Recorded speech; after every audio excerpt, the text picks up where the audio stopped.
Nah, gimana ceritanya jika dalam perang para tentara bukannya melawan manusia, tapi malah melawan sekumpulan hantu?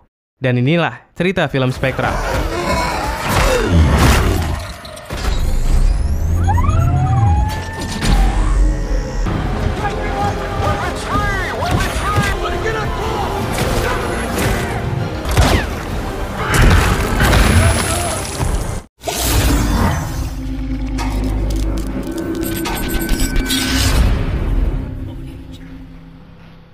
Film ini diawali dengan seorang tentara yang terpisah dengan kelompoknya di medan perang, di sebuah tempat dekat perbatasan Rusia yang bernama Moldova, di mana pada saat itu pihak Amerika sedang berperang dengan seorang diktator bernama Masarov. Ketika terpisah, si tentara pergi seorang diri memeriksa sebuah tempat, dan kacamata khusus yang ia pakai menangkap sebuah penampakan sosok berwarna putih yang tidak bisa dilihat dengan mata telanjang. Sialnya, ketika mendekat, sosok misterius ini bergerak menembus tubuhnya dan membunuh si tentara. What the hell?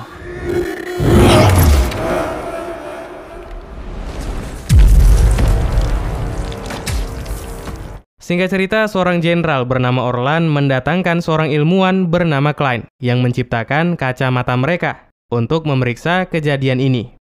Setelah melihat rekaman video penampakannya, Klein langsung mengambil sebuah kamera khusus yang merupakan versi lebih canggih dari kacamata yang ia ciptakan dan memasangkannya di salah satu mobil lapis baja agar ia bisa melihat lebih jelas sosok hantu itu.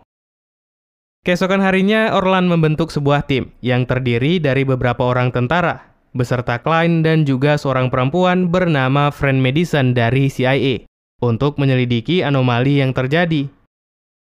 Dengan mobil bajanya, mereka pergi ke medan pertempuran, ke sebuah bangunan lokasi di mana makhluk itu terakhir terlihat. Secara perlahan, tim yang ada memeriksa seisi gedung, dan di lantai 5, kacamata mereka menangkap gambaran aneh yang langsung menyerang, sehingga kekacauan terjadi. Tak tahu apa yang mereka hadapi, para prajurit melepaskan tembakan, namun semua peluru dan granat yang mereka lepaskan tidak mempan. Pelurunya hanya melewati tubuh makhluk transparan itu. Karena banyaknya anggota mereka yang terbunuh, si pemimpin pasukan memerintahkan sisa anggotanya untuk pergi. Nah, melihat para tentara keluar dari jendela, Klein dengan cepat menggerakkan kamera khususnya ke arah sana. Dan terlihatlah anomali yang rupanya berbentuk seperti manusia.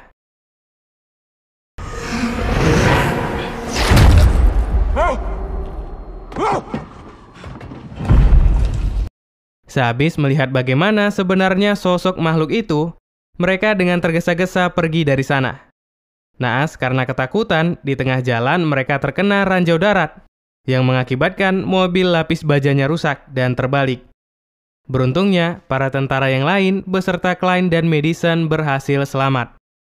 Kemudian, karena berada di tengah medan pertempuran, seorang tentara bernama Session memerintahkan sisa pasukannya untuk mencari tempat berlindung. Klein dengan cepat mengambil kameranya, setelah itu pergi mengikuti arahan Session, dan sampailah mereka di sebuah pabrik tua. Di sana dengan kamera yang Klein bawa, mereka melihat di luar pabrik banyak makhluk-makhluk putih yang berkeliaran, yang mereka namai dengan sebutan spektral, karena makhluk itu hanya bisa dilihat dengan kamera hyperspektral ciptaan Klein. Tapi anehnya makhluk yang bertubuh seperti aliran listrik ini tidak bisa masuk karena terhalangi butiran-butiran besi yang mengelilingi pabrik. Session pun berpendapat bahwa butiran besinya pasti diletakkan oleh seseorang, dan pasti ada orang lain di dalam pabrik. Sesegera mungkin mereka memeriksa pabriknya, dan di sebuah ruangan mereka menemukan 2 orang anak kecil yang ternyata sedang berlindung. Madison bertanya kepada anak ini siapa yang menaruh biji besi di luar sana. Seorang anak perempuan mengatakan yang menaruh besi itu adalah ayah mereka, yang sayangnya sudah terbunuh. Cerita pun berlanjut, di mana Session memanggil bantuan ke markas, dan markas mereka menjawab akan mengirimkan pasukan untuk menjemput mereka. Tapi ada sebuah masalah. Bagaimana caranya mereka bisa keluar karena dikepung oleh makhluk tak kasat mata. Di sini Klein muncul dengan sebuah ide. Ia menyuruh para tentara untuk membuat bom yang berisikan biji besi agar dapat menghalangi spektral.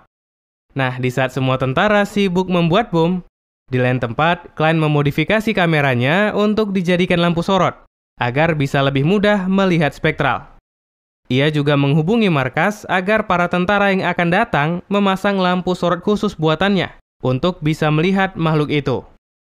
Keesokan harinya, Klein menghidupkan kameranya yang sudah dimodifikasi dan melihat para spektral mulai masuk ke dalam pabrik. Mereka pun langsung pergi dari sana ke titik penjemputan, sembari menyelamatkan 2 anak yang mereka temui. Mati-matian, Session dan anggotanya menembakkan granat yang berisikan biji besi untuk menghalau lawannya. Namun di tengah jalan, kamera pendeteksi spektral mereka rusak, sehingga tidak bisa melihat keberadaan hantu itu lagi. Tak lama datang bantuan dari markas dengan tank yang sudah dilengkapi lampu sorot khusus milik Klein. Bodohnya, para tentara yang baru saja datang malah panik dan melepaskan tembakan bertubi-tubi ke arah spektral, yang membuat situasi semakin rumit. Spektral yang tentu saja tidak mempan dengan peluru biasa dengan mudah membantai pasukan yang datang, sedangkan Klein dan teman-temannya jadi terjebak dan tidak bisa bergerak. Naas, salah seorang anak, lepas dari pengawasan mereka dan terbunuh di hadapan saudaranya sendiri.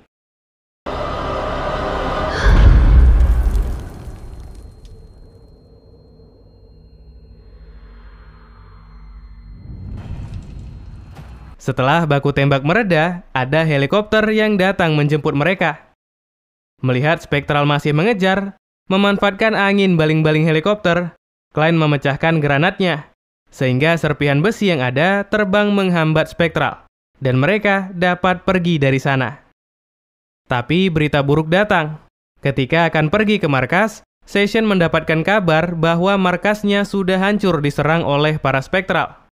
Mereka pun terpaksa pergi ke sebuah bunker penampungan para korban perang. Di sana, anak perempuan yang mereka selamatkan berkata bahwa ayahnya dahulu bekerja untuk Masarov di sebuah pembangkit listrik. Dan kata ayahnya, di sanalah hantu-hantu ini pertama kali muncul. Kemudian, selang beberapa lama, sang Jenderal Orlan datang. Orlan bercerita markas mereka diserang dan hancur dalam waktu singkat. Dari ribuan tentara yang ada, hanya puluhan orang yang berhasil selamat. Perdebatan pun terjadi. Mereka berdebat tentang apa yang akan selanjutnya dilakukan untuk melawan makhluk yang sama sekali tidak mereka ketahui itu. Nah, di tengah perdebatan, tiba-tiba Klein mendapatkan sebuah kesimpulan tentang apa sih sebenarnya spektral ini. Ia berpendapat bahwa makhluk yang menyerang mereka adalah sekumpulan energi yang dipanggil dengan sebutan condensate.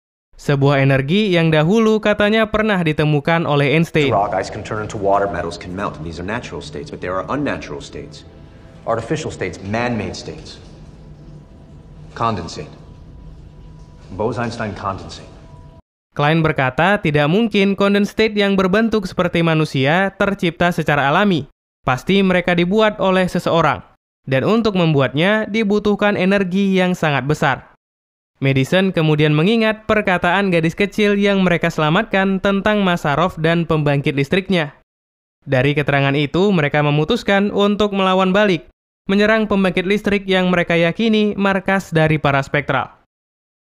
Karena sudah mengetahui apa yang mereka lawan, Klein berencana membuat senjata. Ia memodifikasi peralatan yang tersisa, dan membuat semacam senapan yang dapat menghancurkan spektral. Setelah senjata siap, semua prajurit yang ada pergi ke sebuah pembangkit listrik raksasa. Semua pasukan langsung turun untuk menyerang. Menggunakan sebuah robot yang sudah dipasangi oleh lampu sorot khusus, mereka dapat melihat dan menembaki spektral yang datang. Sedangkan Klein dan Madison diam-diam masuk ke dalam pembangkit listrik untuk mencari tahu sumber kegilaan ini. Setelah lama mencari, mereka menemukan sebuah lab di mana spektral dibuat. Di sana ada sebuah peti khusus yang membentuk energi condensate seperti manusia. Dan semuanya terungkap. Ternyata yang membuat spektral adalah musuh mereka, si diktator Masarov, untuk dijadikan senjata pemusnah massal. Tapi sialnya spektral lepas kendali dan malah membunuh orang-orangnya sendiri. Kemudian mereka masuk ke sebuah ruangan di mana banyak spektral yang terkurung. Di sana terdapat sebuah komputer yang berisikan bagaimana cara menghentikan makhluk-makhluk ini. Klein dengan cepat bertindak berusaha sekuat tenaga untuk melepaskan kabel pengendali. Sialnya di atas para tentara yang sedang bertempur mulai terpojok. Melihat apa yang terjadi, Session mengumpulkan semua senjata yang ada dan menembakkan satu tembakan besar ke arah para spektral.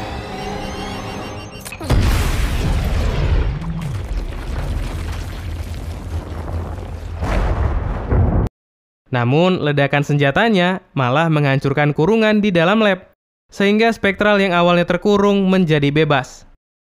Beruntungnya, di saat akan diserang, Klein berhasil melepaskan semua kabel pengendali, dan spektral pun berhenti bergerak. Kemudian menguap hilang di udara. Setelah melumpuhkan spektral, Klein dan Madison menemukan hal yang tak terduga. Mereka menemukan ruangan khusus berisikan kumpulan otak manusia yang merupakan pengendali spektral, di mana manusia-manusia yang ada dibuat untuk tetap hidup sebagai bahan pembuat senjata. Hal inilah yang menyebabkan para spektral memberontak karena tidak terima dijadikan bahan penelitian. Merasa kasihan dan tidak mau senjata sejenis spektral dibuat lagi, Klein dan Madison akhirnya memutuskan untuk melepaskan penopang hidup orang-orang itu, sehingga otak beserta syarafnya mati dan terurai dalam air, agar menghapus jejak bahwa hantu-hantu yang mereka lawan dibuat menggunakan manusia. Di akhir film, sehabis mengalahkan spektral dan juga berhasil memenangkan perang melawan diktator Rusia, banyak tentara dan ilmuwan datang mencari tahu bagaimana cara membuat spektral. Tapi di sini, Klein dan Madison tetap teguh untuk tidak memberitahu siapapun bagaimana cara membuatnya. Film ini pun diakhiri dengan adegan di mana Klein akhirnya pergi dari medan pertempuran, dan film pun berakhir.